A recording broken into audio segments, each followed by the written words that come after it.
Good morning, everyone. Happy Sunday. Welcome to the Revenge Garden. I am Carmen Cook. We have a couple really fun excerpts for you today, so I hope you are ready. We're going to start with Liz Flaherty's A Year of Firsts. He'd been on his way to the newspaper office, but he turned onto Tree Road instead. This had been Sid's first day to volunteer at Susan's closet. He wondered how it had gone. He hoped they were good enough friends that she wouldn't mind him dropping in. Although her inside door was open, the screen was locked. He could hear music playing from inside, Sid's voice singing along with Taylor Swift's. The robin's nest didn't boast a doorbell, so he banged on the door jamb, and then banged again. The music went quiet, and an instant later Sid appeared. Her hair was pulled back into a ponytail, and her face was completely devoid of makeup. As she had been when she'd helped fold papers, she was dirty. He could see the scar on her right knee that had come from learning how not to ride a bike, and the broad streak of dirt across one calf that matched what was on her Ball State University tank top. She was beautiful. He gestured to the shirt. Did you go there, or is that from a thrift shop? Her wardrobe choices entertained him. Haley went there. Shiloh went to Purdue. She pushed open the door. Come in. I'm washing toddler clothes, size 3. They were donated today, but they smelled musty. So, how was it? Susan's closet? It was fun and busy. When all you're doing is writing checks or buying things from fundraisers or attending charity functions, you kind of lose track of the needs people have. This was a good reminder. She gestured towards the table and sat in the curve of the kitchen's bow window.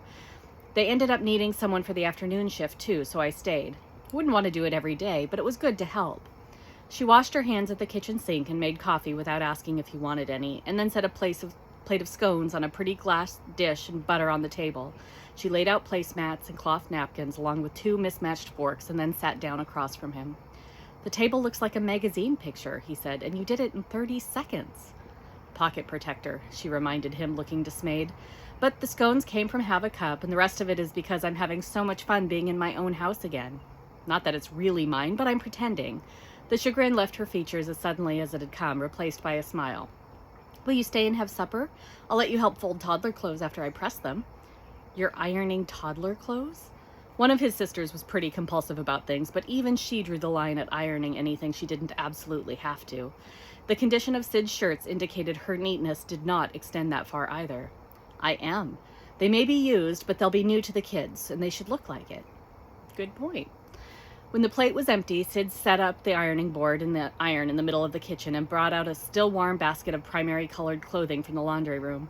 She ironed small tops while folding miniature jeans, complete with creases and paired with tiny leggings with their coordinates according to Sid's instructions. It was more fun than he could have ever imagined having with laundry. And then there was the elephant that kept running around between them. Sid evidently got tired of seeing it. Did you go to the cardiologist today? He nodded. I'm fine. It's good to know. Fine as in you don't have to go back. Fine as in you'll probably live the rest of the week. Fine as in it's okay for you to fly? Or is it fine as in your family needs to be called just in case this fine is a different kind of fine? Fine as in, she stopped, her cheeks pinkened, and returned their attention to the tiny polka-dotted dress she was ironing. I'm so sorry. He didn't answer. He took the stack of clothing into the living room and added them to the ones already there, and then came back to the kitchen. He refilled their cups, complete with additives, and set them on the table, and then reached around to turn off the iron. She tried to stop him. I need to... Sit down, he said, or even if you don't need to, I need you to. He could feel the reluctance in every inch of her body as he steered her towards her seat and then took the one across from it. At the end of the day, he said, I'm a journalist. No more and no less. I tell people stories so that others can identify with them, empathize with them, with the subjects, and have the facts straight when they relate what I've said to their friends. I'm proud of being pretty good at that, but I'm not very good at sharing my own story or judging the impact it might have on someone else. Well, no, not very good doesn't even begin to cover how totally bad I am at it. He watched as she set her cup down and reached for her hands. You had nothing to apologize for. And then he told her about collapsing at work and waking in a Washington hospital, about the zipper on his chest and the scar on his thigh, about the pain and how he'd been too afraid of addiction to take the painkillers he'd been prescribed, about the weeks and weeks it took him to feel like himself again, about the statistics that made a long, full life look less likely than one could hope for. He saw her flinch and was sorry for it. There she was, a whole boat full of bad memories because of an illness and death of the one man she'd loved, and Clay was heaping more onto that boat. Not that they loved each other. He wasn't about to go there. But they both knew there was something between them, something that harbored pain down the road. I've never met anyone I wanted to spend time with the way I do you, he said. I feel like I should be wearing my leather jacket when we go out because it feels young. And I got to admit, I'm really enjoying that. Coronary artery disease kind of takes that young out of you.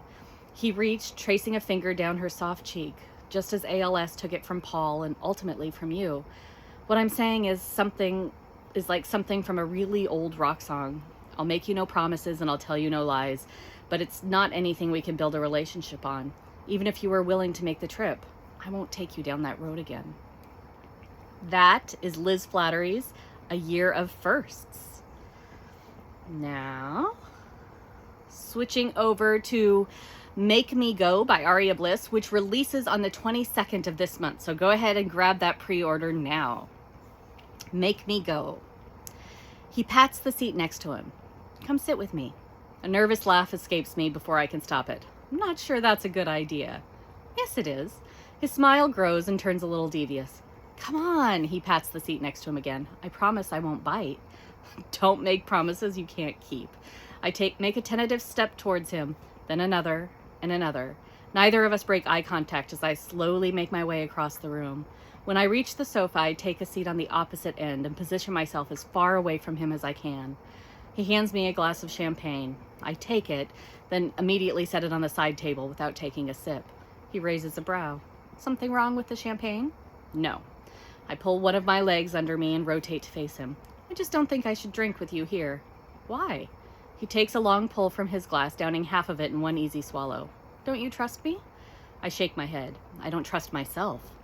He's still wearing a smile, but there's a serious to his expression that wasn't there a moment ago. He reaches for my hand. He gives me a slight tug, but I resist moving closer. We're allowed to be together, Nicole. I wish you'd stop fighting what's happening between us. I attempt to pull my hand away from his, but he tightens his hold. I told you, we can't enter into a relationship. It would never work. Hate to break it to you, kitten. He lifts my hand to his lips and plants a kiss on my knuckles. It's soft and warm and sends a zing of electricity through my body. We're already in a relationship. A few phone calls and text messages don't make for a relationship, I argue. A few? He questions, then raises both brows, and all signs of his smile are gone. Kitten, I'd love to see what you consider excessive conversations if you consider our level of communication a few. I roll my eyes and push against his shoulder. The simple touch has my body on high alert. You know what I mean. No, I don't think I do. He stares at me, his gaze more serious than I've ever seen on him. Luke, don't look at me like that. You know we can't do this. Why? I let out a frustrated sigh. You know why. Your family will never accept us being together like that. He shakes his head before he downs the rest of his champagne and refills his glass. That's where you're wrong. They just want me to be happy, and you make me happy. I pin him with a stare. How can you possibly know that? All we do is text and occasionally talk on the phone. That's hardly enough to really say we know each other, let alone make one another happy. Again, you're wrong. He looks almost angry now. I do know you, and you know me as well. Then enlighten me, I say with a disbelieving huff. Tell me all the ways you know me. He turns to face me and stretches his arm across the back of the couch so his hand rests slightly behind my head. He rubs a strand of my hair between his fingers before he speaks. Family's most important to you. You'll always put your girls first. You became a nurse because you love helping people. You love burgers with bacon. You hate mayonnaise. You chew on your bottom lip when you're nervous or thinking really hard. Like now. He rubs his thumb over my bottom lip until I let go.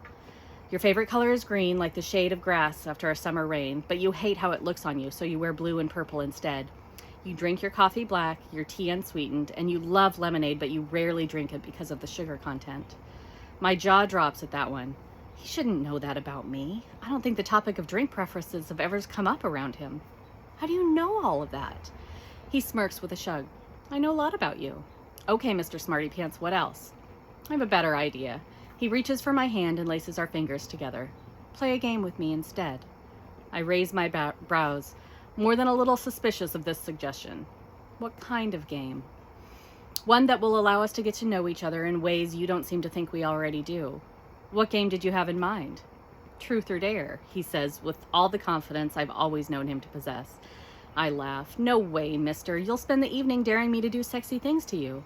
He waggles his brows. Maybe, but I have plenty of truth questions I'd like to ask you as well. I don't know. I narrow my eyes on him like I don't believe him, but I can't wipe the smile off my face. Sounds like a high-stakes game to me. Are you scared? No. So is that a yes? Without breaking eye contact, I reach for my champagne flute and take a fortifying drink. The tension between us is palpable, and I'd be lying if I said I wasn't a little bit intrigued. An old-fashioned game of truth or dare with Luke Rockwell sounds like a lot of fun. I squeeze his hand and rub my thumb in little circles on his skin. All right, I'll play. The grin that covers his face lights up the entire room. Excellent. That is Aria Bliss's Make Me Go, which releases on the 22nd. I hope you all have a wonderful week ahead. Stay safe, stay healthy, stay happy, and I will see you next week. Bye-bye.